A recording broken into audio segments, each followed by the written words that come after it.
Governador, como é possível chamar de narrativa, como o senhor agora fez, como o governador fez, como o Derrit fez, denúncias que ainda não foram apuradas, devidamente investigadas, como o senhor mesmo falou? Porque Derrit, por exemplo, depois de uma reportagem divulgada ontem, que falou de tortura, supostamente, claro, né? Uma denúncia de tortura, de que um dos executados ou um dos mortos em confronto com a polícia teria tido as unhas arrancadas.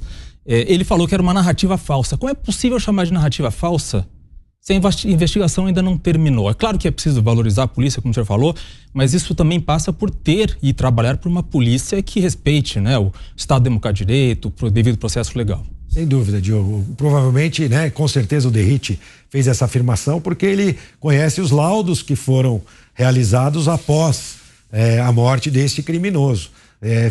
Seria de fácil constatação qualquer tipo de ação como a dita ali pelos moradores. Seria de fato, ainda que não tenha sido concluído, e esse é um dos problemas, Diogo. Vou te dar uma outra referência que aconteceu em relação ao hub de cuidado com crack e outras drogas, onde também houve uma denúncia, onde alguém teria sido estuprado dentro do equipamento público, dentro do hub. O hub começa a dar resultados em 4 meses, de repente surge uma história nesse sentido. Para que a gente pudesse desmentir essa história, nós demoramos quase 1 mês aguardando todos os laudos corretos. Prazo muito distante daquela reprodução que houve na imprensa. É claro, a imprensa às vezes fala como suposto estupro, mas para quem está escutando, obviamente, a interpretação de quem está escutando vai por outro caminho. Quando se começa a divulgar uma ação como essa, que tem um cidadão comum, vamos considerar que é um cidadão comum,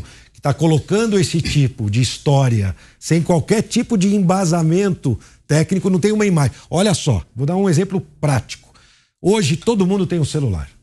Das operações do Guarujá, a gente não viu uma imagem sequer de qualquer próxima de uma acusação que eles tiveram. Não que tivesse a necessidade de ter a imagem, mas é natural hoje, né? A gente viu, por exemplo, um caso lá atrás, lembra da Polícia Federal, Polícia Rodoviária Federal, que colocou aquele rapaz no porta-mala que acabou falecendo, tudo filmado. Então, você não tem uma imagem sequer e ainda assim se coloca em xeque a operação. Ao mesmo tempo, nessa questão que o Derrit falou, que é uma narrativa, porque ele já tem informações que mostram que isso de fato não aconteceu. É claro que a investigação demora um tempo e o tempo entre construção de uma história e o desmentido dela acaba fazendo com que a história se repita muito mais vezes do que a desconstrução dela quando você tem todos os lados.